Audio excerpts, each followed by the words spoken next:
দাদা কি বলতে চান? আমি বলতে চাই মমতা ব্যানার্জি বিকল্প পশ্চিমবঙ্গ গরিব মানুষের মা মমতা ব্যানার্জি বেইমানি করেছে, গাদ্দারি করেছে, তাদের সব নিপাত যাবে। আমরা দিদিকে চাই, দিদিকে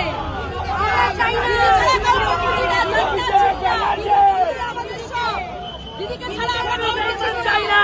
বেইমান পুরো বেইমান। মমতা ব্যানার্জি লড়াই করো, আমরা তোমার সাথে আছি। পশ্চিমবাংলা মমতা ব্যানার্জি ছাড়া দ্বিতীয় আর কেউ থাকবে না। একটা চিহ্ন তৃণমূল।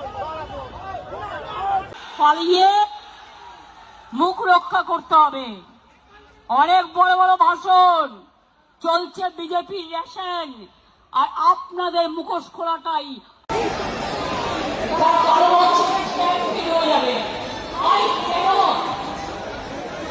আমি মানুষের ওপর দিয়ে করতে দিতে চাই না। আপনাদের শহরের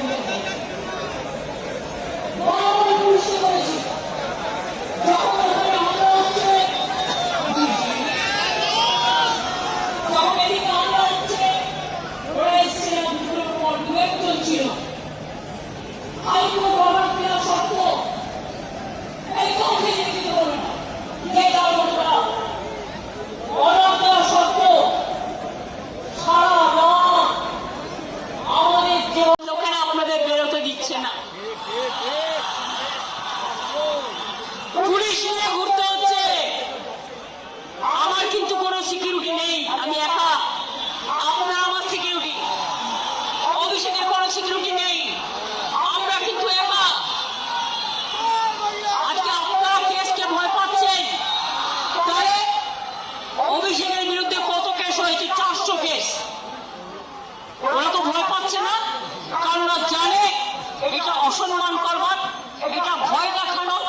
কোনো কেসে এভিডেন্স দিতে পারবে না, কোনো কেসে এভিডেন্স দিতে পারবে না।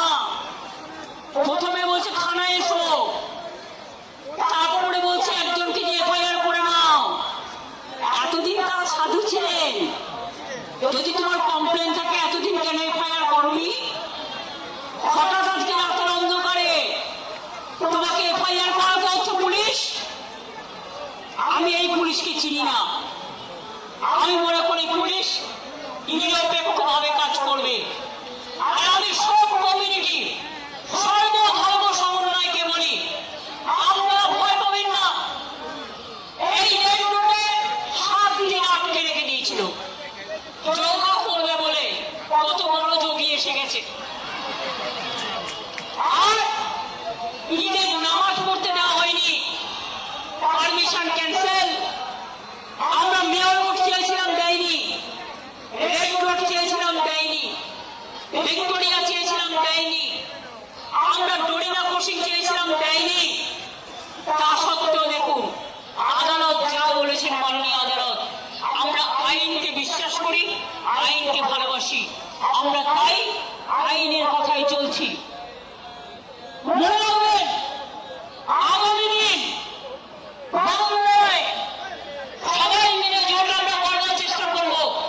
না করলে ইন্ডিয়ান অ্যালায়েন্স, আমরা একসাথে চলব। আর আমরা যে শুরুটা করব তার কোনো শেষ থাকবে না, এটা মাথায় রাখতে হবে। আজও যারা ভয় পাচ্ছেন রুখে দাঁড়ান।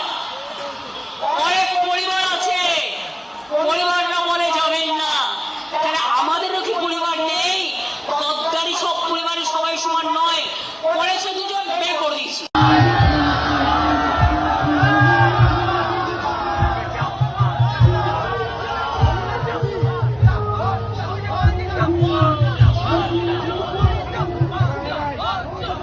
পালিয়ে মুখ রক্ষা করতে হবে। অনেক বড় বড় ভাষণ চলছে বিজেপির রেশন, আর আপনাদের মুখোশ খোলাটাই।